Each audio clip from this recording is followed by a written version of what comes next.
experience. True. In fact, my learning started from the moment I heard about the event eloquence. But what is eloquence? And what does it actually mean? I know you all are too proud to admit it, but most of you might have the same question in your mind. So, I have a dictionary with me, and let me answer you what is eloquence. So, eloquence, E-L-O, oh, it means running away together to get married secretly. Wow! So, are we here to run away together to get married secretly?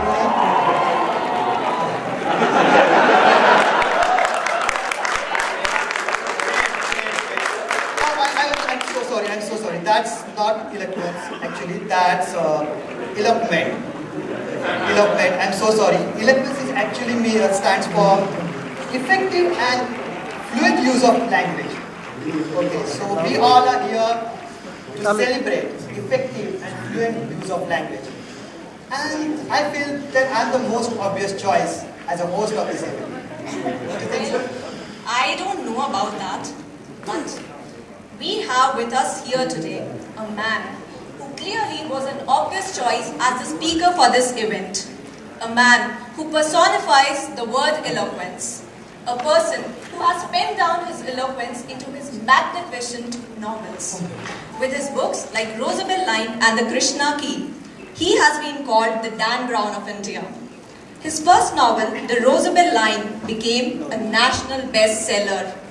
His second novel, Chanakya's Chant, went on to win the Crossword Popular Choice Award. His third offering, The Krishna Key, shot to #1 in the All India AC Nielsen rankings.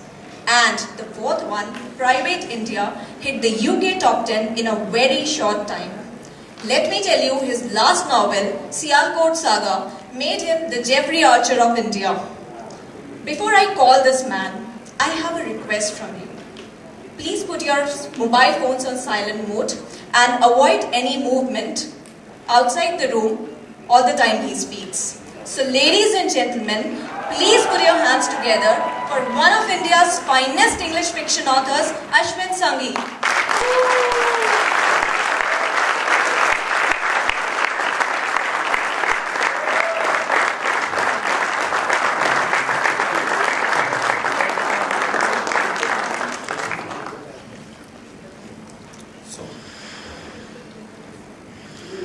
So, can everyone hear me? Yes. Because I'm very bad with technology, and technology always seems to never be really my friend. So, I'm delighted to be here. यार इतने lights की ज़रूरत है क्या? I can't see. I can barely see anyone. मैं थोड़ा आगे आ जाता हूँ. हाँ. Wonderful. So I'm delighted to be here. Thank you so much for inviting me. I've heard so much about your organization. Originally, I wondered as to whether it was something to do with breakfast because it involved toast. But nevertheless, when I heard the word Toastmasters, I said, oh, now I have to be very careful about what I say because these are people who are really focused on speaking.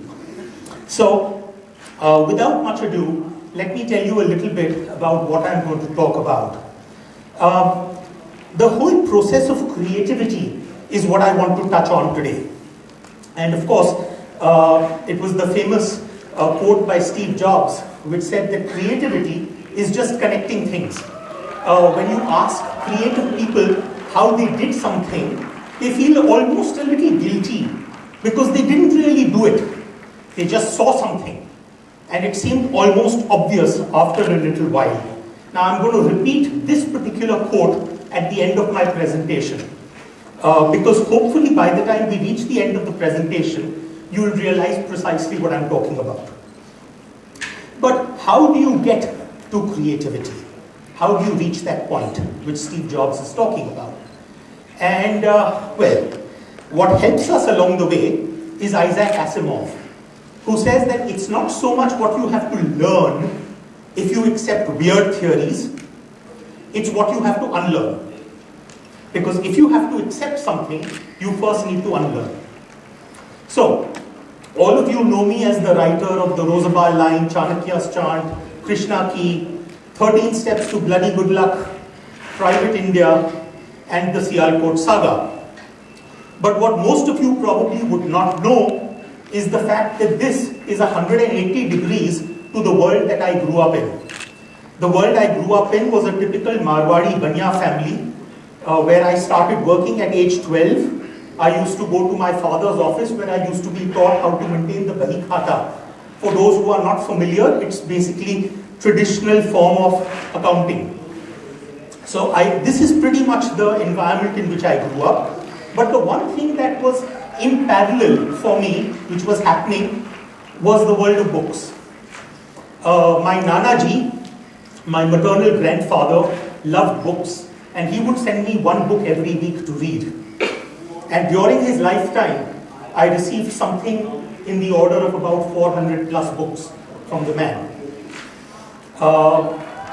Probably one of the few people who at age 13 had already read one of what was to eventually become one of my favorite books, Autobiography of a Yogi. That was at age 13. Now, I would always have a book in my hand, even when I used to go to my dad's office to learn accounting. And so, the Munimji who used to teach me accounting, he would say, and of course the common way of addressing a Marwadi owner is Babu. So he would say, Babu, in my world, bookkeeping is more relevant than book reading. So why are you wasting your time with this? And if you must read, then read a balance sheet for God's sake. Why are you reading these books? So Munimji had a very clear objective in his mind, to make me into the typical Banya. However, somewhere along the way, those books that my grandfather was sending me were beginning to play with my mind. And there was a writer lurking inside of me. I think it was the playwright Somerset Maugham, who said that there are 3 rules for writing a novel. Unfortunately, no one knows what they are. So, my situation was a little bit like that. I said, well, if no one knows what are the rules for writing a book, then how bad can I possibly be? And how wrong can I possibly go? So, my grandfather, even when I was involved in business, used to tell me that Beta, Lakshmi without Saraswati is of no use. Only when Lakshmi and Saraswati sit together can you actually prosper. And that is a little bit like Ganesha, right? So, that probably explains my physique. But Ganesha in that sense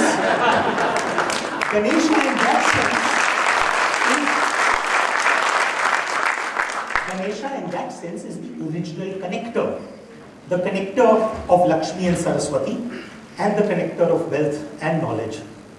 So, now let me take you through that process of attempting to attain Ganesha without putting on weight. The first part of it is learning. All of us go through the process of education. Our learning happens at various levels. The problem with that, however, is that we end up thinking and seeing things in a certain way. I like to call it blinkered vision.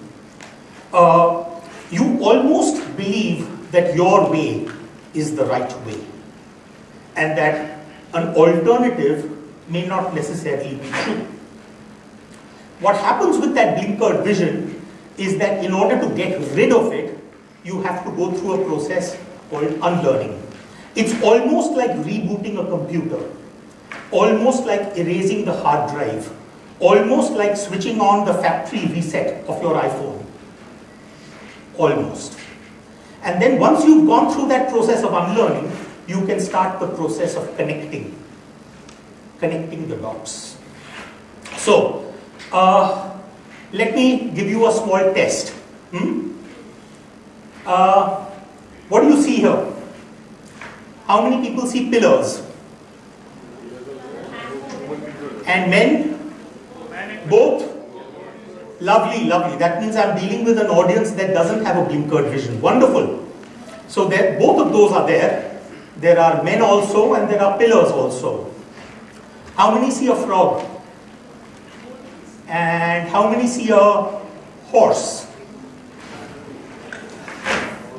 And how many of you, now honestly, how many of you saw both? Wonderful. So we do have about a 20% audience here which saw it both.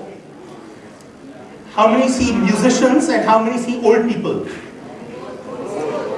Lovely. And what do you see? Figures or a wine glass? Both. Lovely. Okay, what are we seeing? Old lady.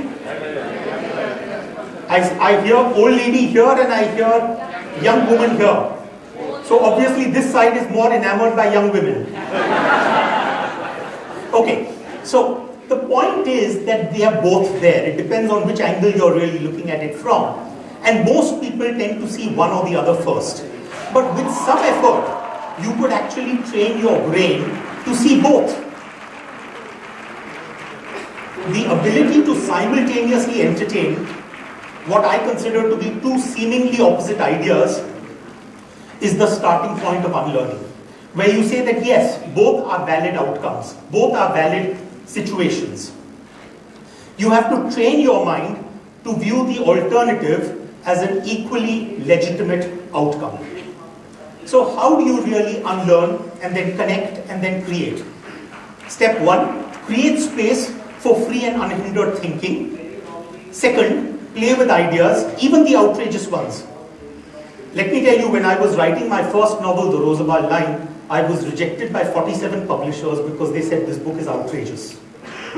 So, outrageous ideas is what leads you to the process of becoming a creative person. Dare to believe that the impossible is true. Allow multiple conflicting ideas to be accommodated, even simultaneously. Take action, even in the face of objections from experts. Experts will tell you you're wrong, or experts will tell you you're bad. When my first book, The Roosevelt Line, came out, the very first review, the lady said, Ashwin Sanghi has written a good book, but I wish it was a little shorter. It should have stopped on page 10. And at that point of time, and then of course there were many, many reviews like that. And then one day I was asking another published author, I said, what do you think about critics' reviews? And he said, well, Ashwin, honestly speaking, the critic and the author is a little bit like the dog and the lamppost. I mean, at the end of the day, the dog has to do what he has to do. And the lamppost is just there. So think of yourself as the lamppost. You know? So anyway, let me tell you about some of the creative connections that I started making as a result of my writing. So the first is where it actually starts from. You have, on the one hand, you have Shiva, which is Hara. And then you have Hari, which is Vishnu. Now, I kept looking at these two concepts and I wondered, because you know, to a certain extent, we are already so focused on the Hindu trinity of Brahma, Vishnu, Mahesh. And we say, well, Shiva is the destroyer and Vishnu is the preserver. Brahma is actually the creator. And I thought to myself, is that really true? Because if you see all of mythology, they tell you that actually Vishnu emerges, the umbilical cord emerges from Vishnu, and it is through the umbilicus that Brahma is created. So to that extent, how can you call Brahma the creator? Brahma is almost the world that is created. Brahma is almost the manifestation, the universe that is created as a result of Vishnu. So when I started looking at that concept, I said, wow, supposing you were to think in terms of these people not as mythological characters, but as natural processes. And of course, science is now telling us that the world began from a single point of energy, an infinitesimally small point of energy, and we started expanding. And that expansion resulted in the planets and the stars. And in fact, even today we continue to expand. At some point of time, there will be contraction, and we will go back into what is known as a black hole or the big crunch. So the thought to my mind was that, well, expansion could simply be Vishnu, the point of actually expanding the universe. And the contraction could simply be Shiva, the point where the universe collapses back. And then of course, the world that is created as a result of that expansion and contraction is nothing else but Brahma. Think of it this way, that you have two kids playing with a balloon. One child dutifully fills up the balloon. That's Vishnu. One child dutifully decides to prick the balloon or decides to let the air out. That's Shiva. And of course, the balloon itself is Brahma.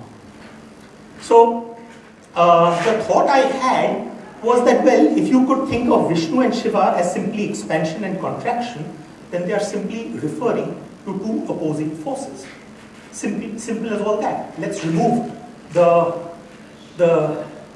all the stuff surrounding it. They are simply two opposing forces, Vish and Shiv. So, that's a connection. And that connection honestly speaking, as a writer, it's not as if I am in a position to prove this to you, but it's something that I see. And so as a result of which I write in the world of fiction, where I'm not going to be hauled up by anyone saying, oh, how did you say this? So that's the idea. Connection number two, let me tell you about the starting point of my journey, which also started with a connection. 2003, I was in Srinagar, in Kashmir. And in the center of Srinagar, there is a tomb. That tomb is known as Roza Bal. Roza Bal means tomb of the prophet. Now, this particular tomb dates back to 112 AD. And the main body, which is visible to everyone, which is a 13th or a 14th century burial of a Muslim saint known as Nasiruddin, that lies along a north-south axis, which is Islamic tradition, head pointing towards Mecca. On the other hand, there is another body which lies beneath that first body, which is the visible body. And that is not a north-south burial, it's an east-west burial. And of course, if you talk about an east-west burial going back to the 2nd century AD, it means it's a Jewish burial. So, outside the tomb is a carving that depicts a pair of feet. And if you notice the feet, you will see where the puncture marks from a crucifixion have been clearly indicated. In 1887, there was a Russian explorer, his name was Nicholas Notovich, and he visited a monastery in Ladakh. And while he was at that monastery, because his leg was broken from a fall from his mule, so he had to recover and he was there several months. While he was there, he came across a scroll. That scroll, he spoke of a young boy called Isa, who had come from Judea to India in order to study. And Notovich eventually wrote a book about it. It was published in 1889. It was called The Unknown Life of Jesus. Of course, Notovich was promptly arrested by Tsarist Russia the moment he landed up in Russia. Thankfully, I have not been arrested yet. Notovich was promptly arrested, of course. But the thought I had was that what if Notovich's theory about the possibility that Jesus studied in India and the possibility that he lies buried in the Rosabal shrine could possibly be a theory? Could these two theories be connected? And that's what led to that first book, the Rosabal line. So it was a connection. It was that connection which started that process of discovery. Let me take you through another connection. I'm going to take you through a total of 7 connections today.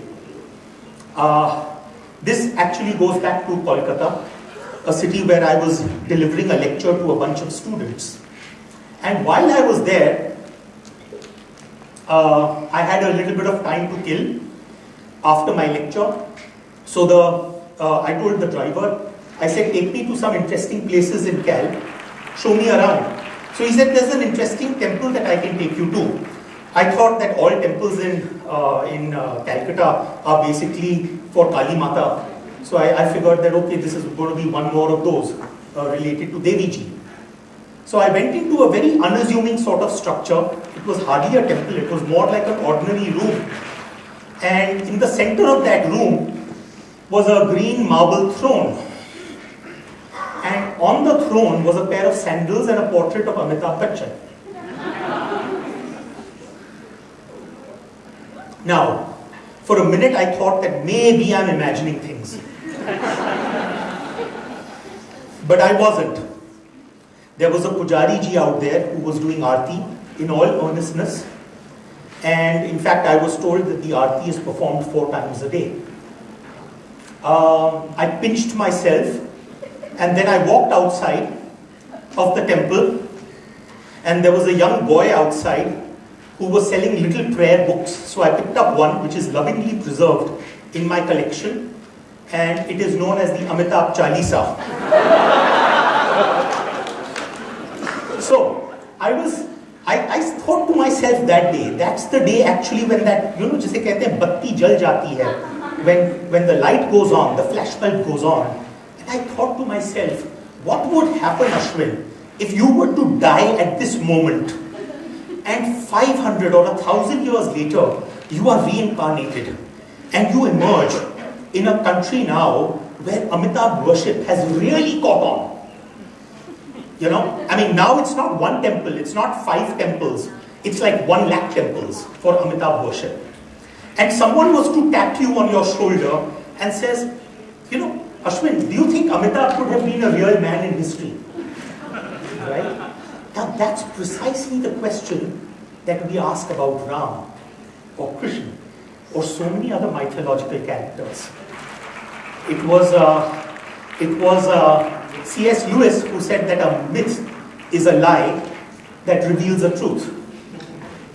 Of course, he was talking about this allegorically. He was saying that, well, there's a deeper truth inside a myth. But the thought I had was, what if we were to take this literally? That maybe there is a historical reality to our mythology.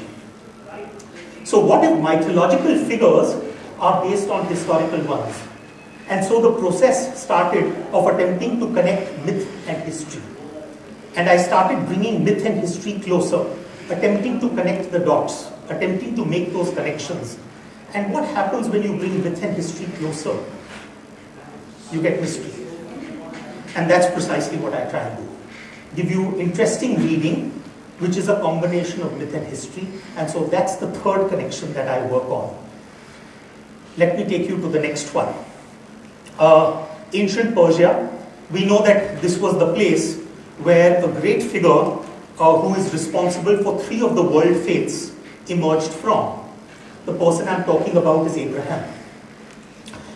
We know that Abraham lived sometime between 1700 and 3000 odd BC. His father was a moon worshipper. And of course, if you really look at ancient Mesopotamia or ancient Persia, it was known as Sumeria. And of course, we pronounce it now as Sumeria, but at those times I bet you that it was probably called Somalia.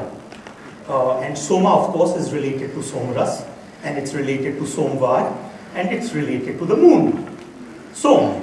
So at the end of the day, this is where Abraham emerged from. Now think about this. The word Abraham, what happens if I take the A out and I put it at the end? I get Brahma. Now, of course, there are many of you who are looking at me very suspiciously. Very suspiciously, that has this man been consuming some sort of mind-expanding substances? But I want to give you one more connection. That if you look back at the Old Testament, you will find that Abraham had a wife, and her name was Sarah. And who is the consort of Brahma? Saraswati. So, the connection is right there for those who want to see it. I am not a theologian, so probably it is for a theologian and probably for a historian to figure out why those connections are there, but they are there. Let me take you through another one. In all religions, we have forces of good and evil, and since we are talking about Persia, let's talk of another religion which emerged from Persia, which was Zoroastrianism. And of course, in the world of Hinduism, we have the good forces which are known as Devas. And then we have in Zoroastrianism, the evil forces who are known as Devas. And in Hinduism, we have the Asuras, who are the bad guys, the baddies. And in Zoroastrianism, it's the Ahuras who are the baddies. Sorry, the goodies. So I was just wondering to myself, I said, my God, I mean, here you have two sets of people, and these two sets of people worship the exact opposites. Probably, sometime in history, they must have been one people. They probably didn't like each other, so they started separating, drifting apart, and it goes back to the old Kautilya theory that your enemy's enemy is your friend. So probably the ones you worship are the ones that I look down upon. But we could connect the dots, because if we look at the gathas of Zarathustra, Zoroastrian faith has their own ancient scriptures which are known as the gathas, and those are written in a separate language known as Avestan. And if you take Avestan and you take the Rig Veda, which is of course the most ancient book of Hinduism, I'm just going to reproduce for you a single verse from each of these. The verse from the gathas says, Tamavantam yazatam suram tamasu sivatam. And this from the Rig Veda, Tam amavantam yajatam saram tamasu savistam. Now please tell me that there is no connection. And in fact it happens in verse after verse after verse. So we simply need to start looking at those connections a little more carefully. Let me take you to another connection. Number 6. In the Bible, we have the Father, the Son, and the Holy Ghost. But in Hinduism, we've always had these, right? So for example, we had the male trinity, which is Brahma, Vishnu, Shiva, and the female trinity, which is Lakshmi, Saraswati, Kali. And of course, the male trinity is always represented as a triangle which is upright. More or less, you could say, resembling the male phallic symbol. And the female trinity is with the apex pointing downwards, which is more symbolic of the female womb. Now what happens if we take these two trinities and connect them, bring them together? We'll end up with this symbol, which is a star. And I don't know how many of you are familiar with the Star of David, but this is a very holy symbol within the world of Judaism. Now, there are those who have said to me that, Ashwin, you don't know what you're talking about, because the six-pointed star is not really a holy symbol within Hinduism. So Om is a holy symbol, swastik is a holy symbol, but not the six-pointed star. I want to take you to a little picture. This was drawn sometime around the 17th odd century by an English lieutenant, and it was drawn in Afghanistan. Actually, what it depicts is the tomb of Muhammad Ghazni. And Muhammad Ghazni, of course, as you know, attacked India several times, attacked the Somnath temple several times, and on one of his raids, he actually not only carried away the gold and the deities and the precious stones, but he also carried away the sandalwood doors that were installed outside the temple. And upon his death, his followers decided to install those very doors outside his tomb as the entrance to the tomb.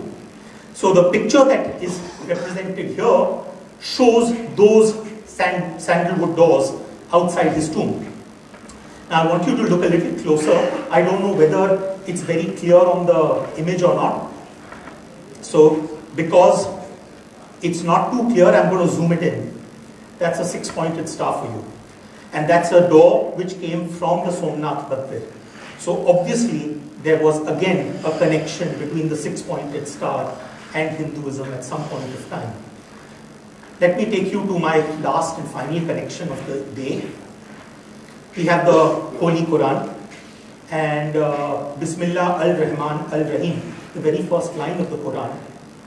And in Arabic you have what is known as the Abjad system. The Abjad system means that you assign a numeric value to every letter in the alphabet.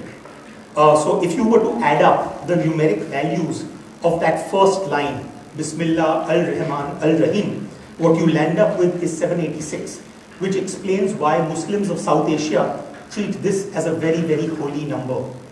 So for example, if you're entering into a contract, you'll find Hindus putting a small Om on top, but with Muslims you'll find them putting a 786 on top.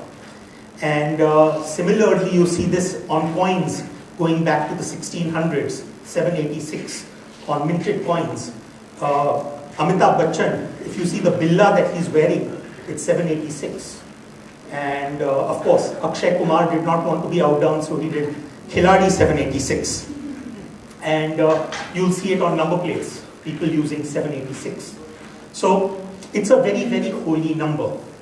Now for a minute, I want you to put aside all your inhibitions and I want you to look at this symbol Om. And think about this, 786. Let's write it in Hindi, 786. And let's bring the 7, the 8 and the 6 down. Let's rotate it and here we are. We have something which is again another connection.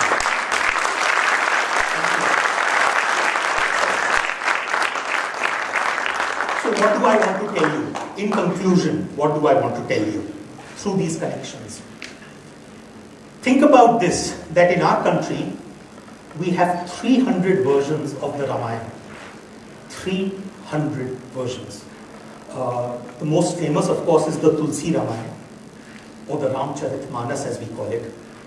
And then, of course, you have the Valmiki Ramayana, you have the Adbhut Ramayana, you have the Jain Ramayana, Adhyatma Ramayana, Ananda Ramayana, the Muslim Ramayana, the Lao Ramayana. There are multiple versions, and I've only represented here 8 of them for you. But think about this. The Ramcharitmanas is the commonly accepted story where Ramji is almost a god, is a god in fact. On the other hand, if you look at the Valmiki Ramayana, Ram is a man, not a god. With all the failings of a human being, he's a man. If you look at the Adbhut Ramayana, it is not Ram who kills Ravan, it is Sita who kills Ravan. Sita emerges as a incarnation of Durga and kills Ravan at that time. And then you have the Jain Ramayana where it is Lakshman who kills Ravan. In the Adhyatma Ramayana, there is no abduction of Sita. No abduction happens. And on the other hand, if you look at the Anand Ramayana, actually it is Kausalya who gets abducted. And if you look at the Muslim Ramayana, Ram is a sultan. And if you look at the Lao Ramayana, he's a bodhisattva. The point I am making is that this is a country which allowed all those 300 versions to exist simultaneously. And we didn't say that one was right or one was wrong. We just treated them as different versions of the story. And then that's the great thing about India, that we allow you to cherry pick your own chocolate from an assorted chocolate box. That's the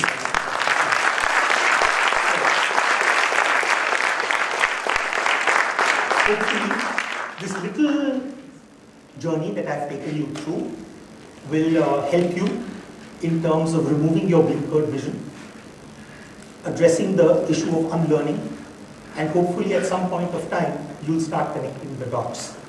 So, let me end with a couple of quotes.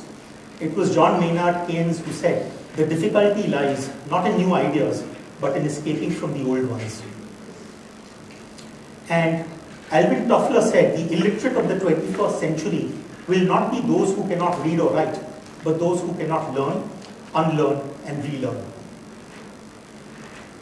And Thomas Cardinal Wolsey, a very controversial man, said, "Be very careful what you put into that head, because you will never get it out." So going back to Isaac Asimov, he says it's not so much what you have to learn if you accept weird theories, it's what you have to unlearn. And let me now end with Steve Jobs again. Creativity is just connecting things. When you ask creative people how they did something, they feel a little guilty because they didn't really do it. They just saw something. It seemed obvious to them after a while. So, thank you, ladies and gentlemen.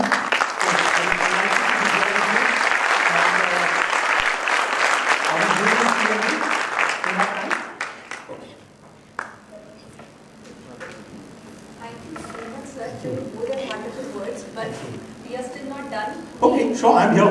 We would want to know more about you. Sure, absolutely. So, questions open to the audience?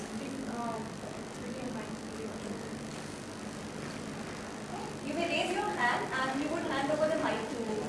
He will circulate the mic. Yeah, there's someone here, right in the first row.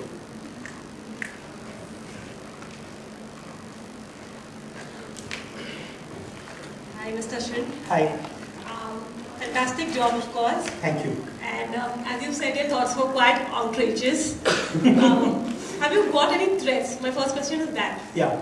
For your outrageous thoughts. Okay, the first, I think whenever you're doing anything creative, and it doesn't mean only the stuff that I do, anything creative tends to always cause a certain amount of conflicting opinions. I remember when I was still a young author, maybe 10 odd years ago, I was in Chennai, and after a talk had been finished, an elderly gentleman came up to me, and it was very evident from his dress that he was a padri.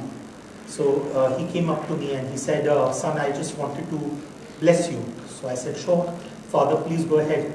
He said, no, you don't understand. The reason you need my blessing is because your soul is damned. So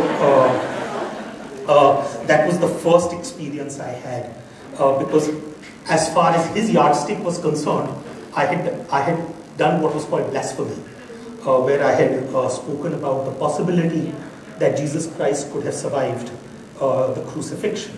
And as you know, the central tenet of Christianity is that there was a resurrection. After that, there have been milder ones where people, there is someone who sends me a passage from the Bible every day on email. Again, somewhat in the same way, wanting to basically save my soul. There have been instances where people have spoken about the fact that, when I, for example, took up the Krishna Key, which was another book which dealt a lot with religious issues. So, for example, I have brought out what are the connections between Islam and ancient Hinduism, what I consider to be what was Mecca prior to the time that it became an Islamic shrine. So there are some fascinating connections from that time. But obviously there are those who are not too happy with that. So I think the very nature of what I do is bound to create a certain amount of resistance. But that's fine, because if it doesn't happen, it means that you're really not doing your job. So that's the answer. Are you afraid that it will create an unreal reality? Because as you said, it's all myth and a connection, but many people may start believing whatever you're saying, and you yourself could become a saint. That's a great question. So first of all, thank you for asking that question. I think the way I see it is that it's very difficult to define what is the nature of truth. What is truth? Your truth could be very different to my truth. So the way I see it is that, in fact, if you just take the last slide of my presentation, 300 versions of Ramayana, which one will you say is the truth? So the point is that if there are guys like Ashwin Sanghi or Devdutt Patnaik or Amish Tripathi who are writing stuff which is not the 300th version but the 301st version, how can you hold it against them? One more version. So the way I see it is that it's very important to be good readers, because what I do worry about, what I do really worry about is when I was writing Chanakya's chant, I realized that I needed to research into Chanakya, and the starting point was reading the Arthashastra. But the Arthashastra is written by Kautilya, but it doesn't talk about Kautilya's life. So if you want to learn more about Kautilya's life, you have to read a book called the Mudra Rakshas. And the Mudra Rakshas was written by someone called Vishaka Datta, And it was written about 700 years after Chanakya had already passed away. Now, that is our version of history today. But what if Vishaka Datta was an ancient day Ashwin Sanghi, where he was mixing fact and fiction and presenting that story? Right? But now we treat it as the de facto history. So the point I'm making is, what worries me is that supposing there was to be an apocalypse and all writing, all books were to be destroyed, but the only one that remains was Chanakya's chant, then that would become the default version of the Chanakya story. That's where the worry is. So as long as people are reading multiple points of view, I don't see it as a problem. The problem is when they're only reading one point of view.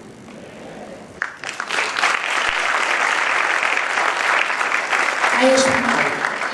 Time and again, people like you have written books which have proved that gods were not just magical people like gods, they were simple human beings. Yeah. But still, people die in stampedes just for pouring a bottle of milk over the shingle.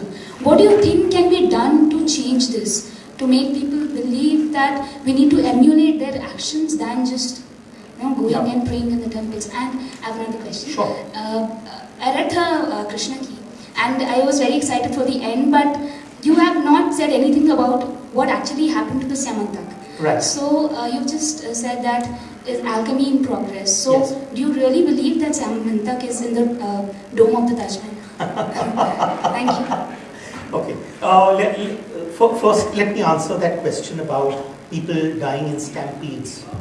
If you've read the Krishna key, you would realize that what I talk about is the fact that I don't believe that idol worship is something wrong, because when you have thousands and millions of people in front of an idol, the idol is bound to become powerful. It's not the power of the idol at that time, it's the power of the people who are transmuting, who are almost conveying their power into the idol. And so it's almost like a wonderful balancing process where you have 100 people and let's imagine that everyone has a certain amount of money. Someone has 10 rupees, someone has 100 rupees. Everyone just goes and blindly puts in whatever they have into a bag. But when you come out of the bag, when the money comes out, it's distributed equally across those 100 people. That's the way people's power ends up getting redistributed in front of an idol in a temple. That people who have more power are able to give it to those who have less. So I don't see any problem per se with actually standing in line in front of a temple, because I genuinely believe that that's a meditative process. However, having said that, I think what has happened is over the years, we have lost sight of what our mythology actually meant. So for example, we know that there were many scientific concepts which the ancient rishis were attempting to convey through the idea of myths. So for example, the Brahma, Vishnu, Mahesh story which I covered in the presentation was actually about creation of the universe. But because normal people, the lay person could not understand it, they were given sort of forms and they were said, oh, this is Brahma and this is Vishnu. It was easier to explain. Over the years, we've lost those where they came from. So now we simply look at the pure mythology itself and treat it as the gospel truth. That's really where the problem lies. And I would hope that people will actually, over a period of time, as they read more and more, will attempt to come up with their own ideas regarding what our mythology is trying to actually convey to us. So rather than blind worship, as it were. So this is one. The second part of it is in terms of your question about, sorry, what was the question? The Syamantak stone. See, please read, I mean, someone once asked me at a press conference that what is your qualification to be a writer?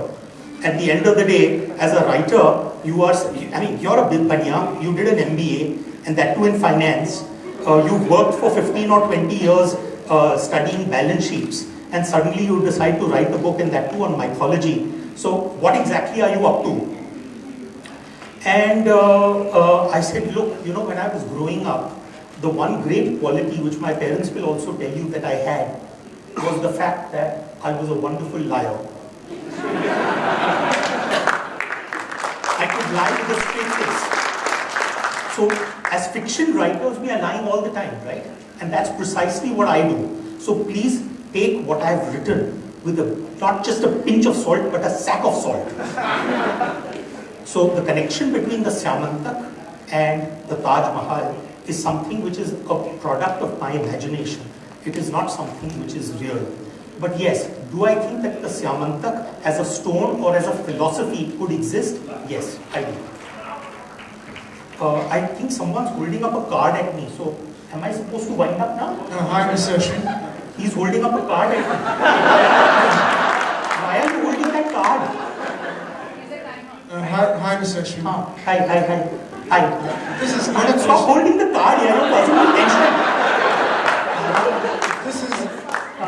This is not a question. And just tell me to shut up when I need to. Ajit, please. Can I go ahead? Yeah, please. Sorry. This is not a question to you. Yeah. But it's an assurance. Sure. Remember in your speech you said there was a Russian author who Yes. was arrested. And Absolutely. you said there is, luckily, so far I have not been arrested. I'm an academic person. But what I would like to assure you is most of your work has been a research work. It's an academic work. Yes. And what you have tried to do is connect 2 points. Yeah. And you are telling your readers, just use your own imagination. Exactly. Use your own thinking and try Yes. to connect.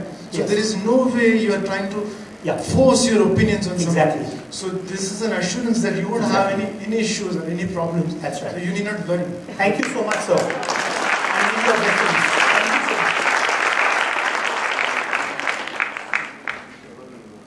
There are a couple of hands at the back also. Hello, I'm Kunjal. But first tell me that shall I call you Bhaiya or Uncle? You can call me whatever you want to call me, as long as it's not a bad word. Hello Ashwin Bhaiya, I'm Kunjal. Hi, Kunjal. And you gave a fantastic speech. Thanks for that. I got a lot of learning. Thank But you. have you written any book for children so that I can read them, because I am very fond of reading books. I must tell you, currently Kunjal, my writing is really not oriented towards kids. Because I tend to cover topics in which I talk about adults in very sort of adult situations. It's not as if recently I was in, where was I? I was in Dehradun and I was addressing a school,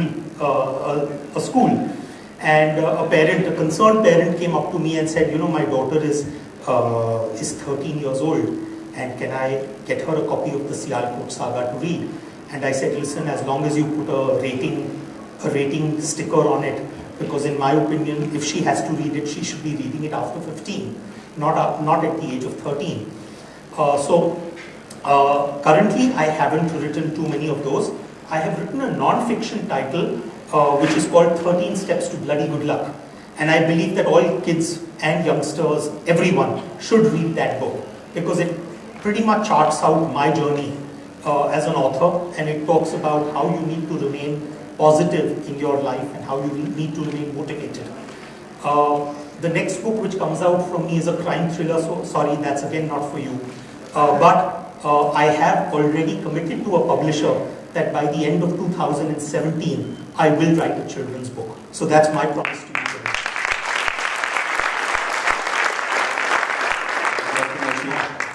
First of all, one takeaway I've gone through your connects. The Somalia is also Somras and Malia. Yeah, of course, absolutely.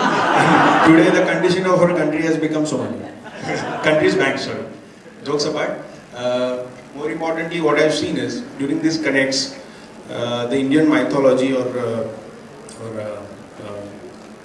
as well as the modern Western ethics or their. What I understand is, what the crux is mainly taken out from the Indian.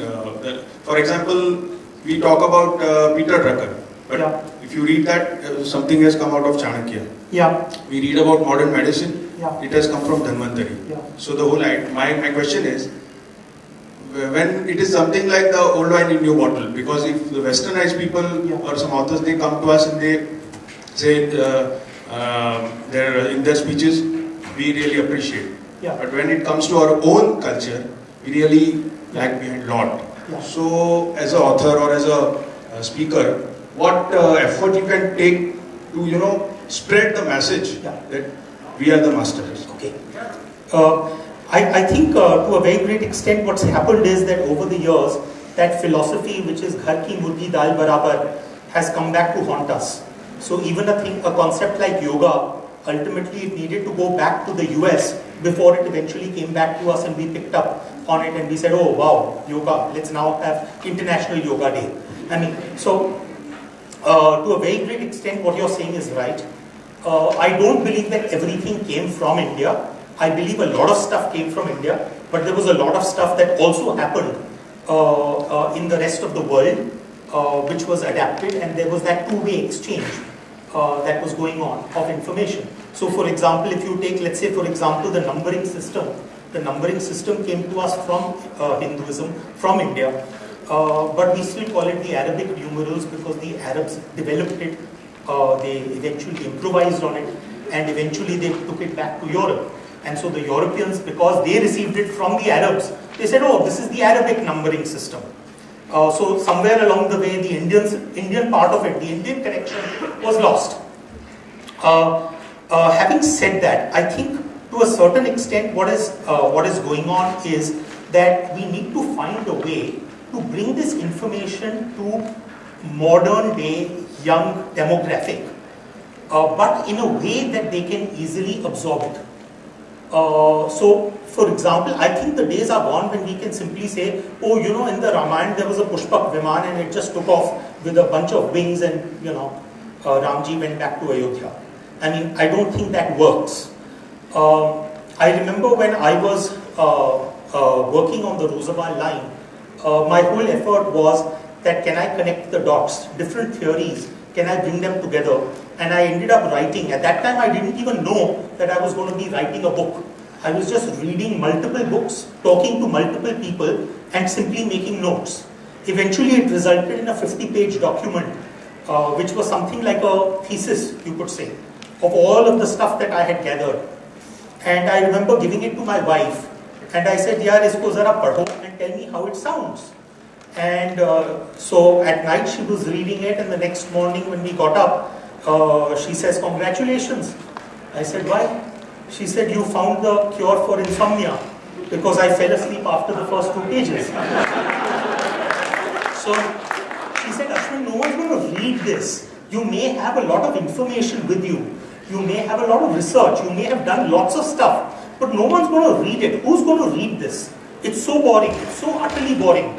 She said, you need to make this into a kahani. You need to make this a story. And there is the old proverb which says that the shortest distance between two people is a story. So that's precisely what I attempt to do in my own way.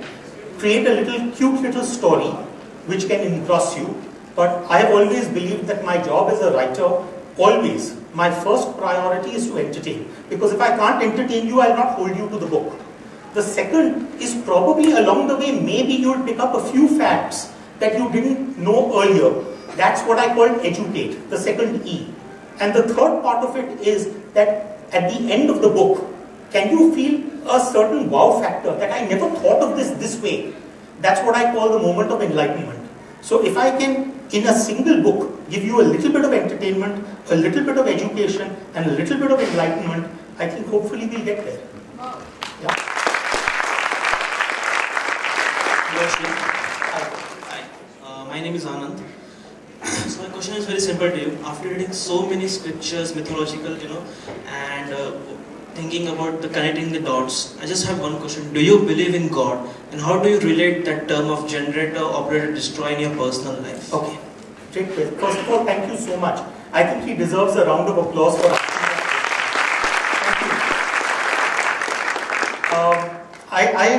To answer that question, I'll tell you what I discussed along with the real Dan Brown. Even though I'm called the Dan Brown of India, but the real Dan Brown was here a couple of years ago in Bombay, and it was my job to interview him at the NCPA in Bombay, which was an event attended by about 1,000.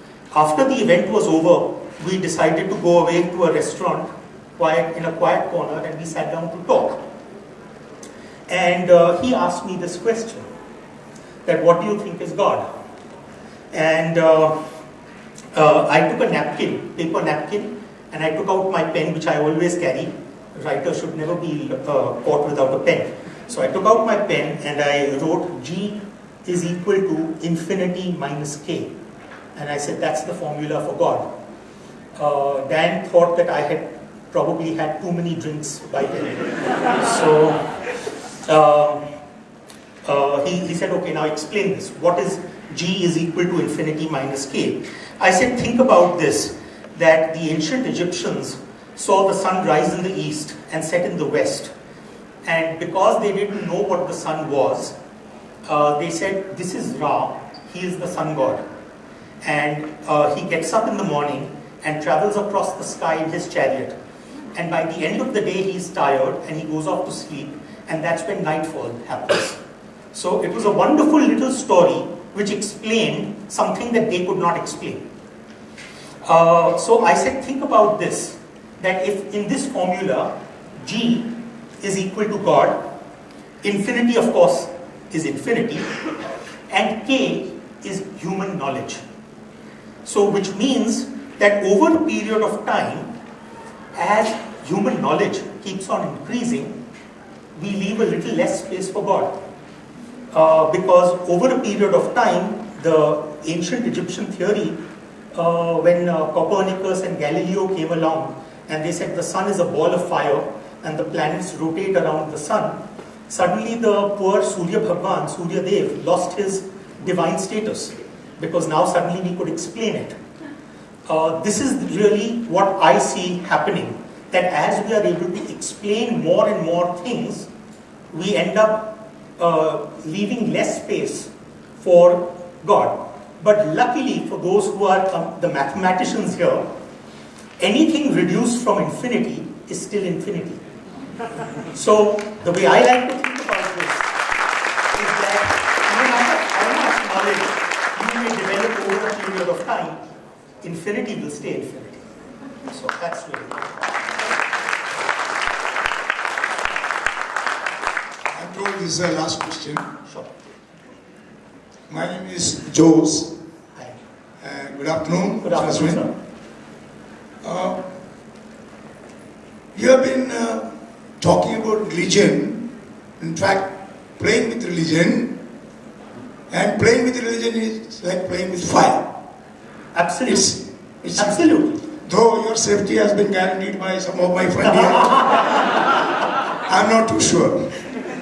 What I want to ask you is that nowadays we are very much alarmed, and why people are cutting people's head. Probably they belong to the same stock sometime, according to research. Yeah. Two, if you travel on that line, Yes. are you able to minimize that kind of atmosphere now prevailing not only in India, Yes. all over the world? Yeah. Can you contribute something to that? Of course. And if so, in what way? Just enlighten us. Thank you. Sure. First of all, again, thank you so much for a very, very insightful question. I think what I'm finding is that the more and more that I research and the more and more that I read and the more that I write, I find that actually there's far more that connects us than divides us. So for example, I brought you the connection of Brahma and Abraham, or Sarah and Saraswati, or the fact that to a very great extent, if you look at the Mecca site during its pre-Islamic days, we know that Mecca was actually a site where caravans used to pass through Mecca, and the Kaaba, the holy Kaaba, existed as a place where people could leave their idols. So different tribes used to leave their idols. There were about roughly 360 idols inside the Kaaba. The chief amongst those idols was a god called Hubal. And if you look at how Hubal is described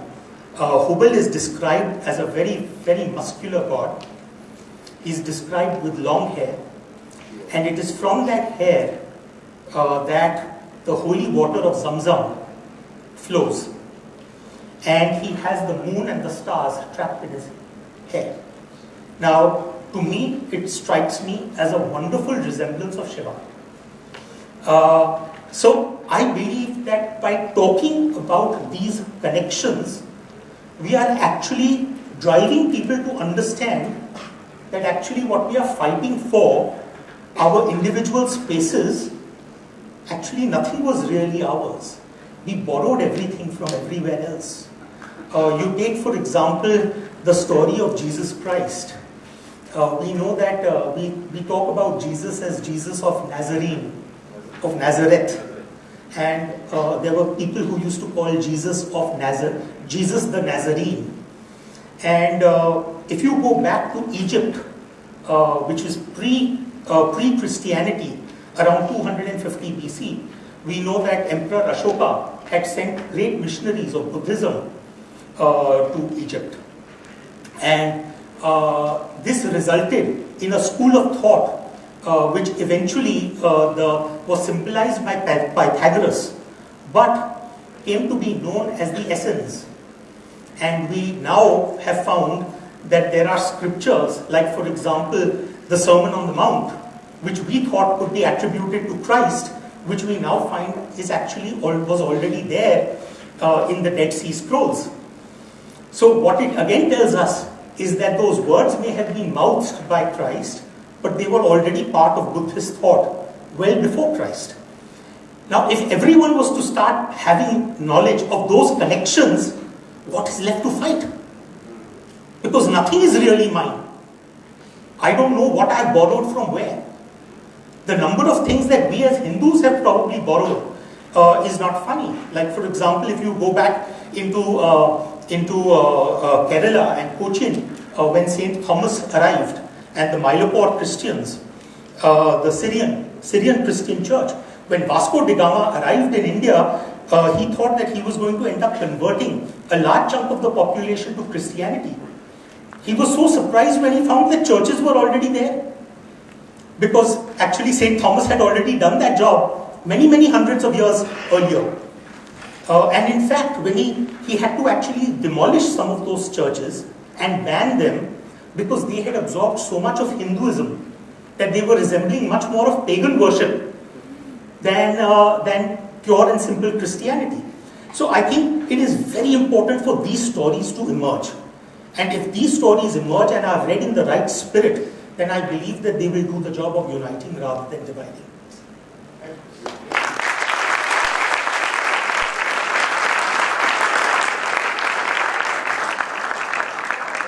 Answer round ends. Sir, I too have a question which may sound stupid, but for me and for many more like me, the writing experience has always been limited to writing Toastmasters speeches. And the experience sometimes turns out to be so grueling that the speech doesn't turn out to be what we want it to be. And it frustrates us so much that we end up withdrawing our slot. So I know it comes from the inside, but when you started, did you also go through that frustration? How did you bear? I mean, how did you come over it? When I had written that first book of mine, it was completed in 2005. Until 2007 end, I could not find a publisher. 47 publishers had already said, "Humko chhod do, stop following us up." And I still remember there was one Punjabi gentleman who was a family friend. He used to come and enjoy having his black label whiskey along with my father. And he was not fond of having ordinary pegs. He used to have Patiala pegs, 3 fingers worth of whiskey. And so when he came over, I said, "Uncle, my life is over because no one wants to publish me." He said, "Arey kya hai, ek dusra publisher dhoond lo." I said, "But ek dusra publisher to hona chahiye na. Everyone has already been approached." So he said, he lifted up his glass and he said, "Remember one thing, beta. In life, 99% is about good luck." So I said, "But uncle, 1% also has to account for something.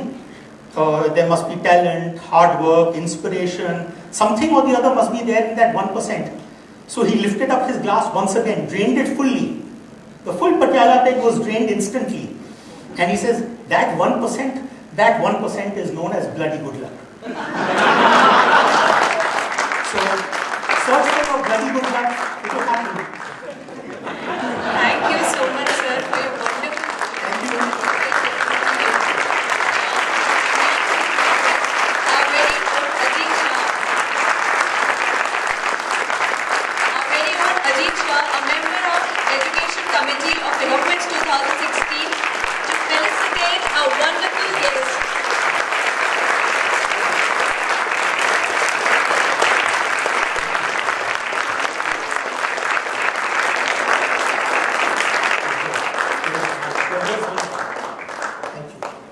Thank you so much.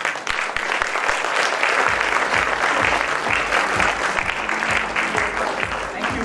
Thank you. None of us can function without one thing, food. Would be for anyone who wants signed books, there's a bookstall outside. Yeah. Okay. I don't want to let go of a couple of sales here. But before we proceed for food, there is another interesting thing. To the right, no, to the left, there is a stall where you will find Ashwin's wonderful work, Ashwin's wonderful novels. You may meet him there, you may get his autograph, and you may even buy his books. So hurry up guys, he is there only for 15 minutes, and you may also go for lunch, which is again a very important thing, and now it has become the first thing. So I request you all to proceed for lunch and for Ashwin's stall.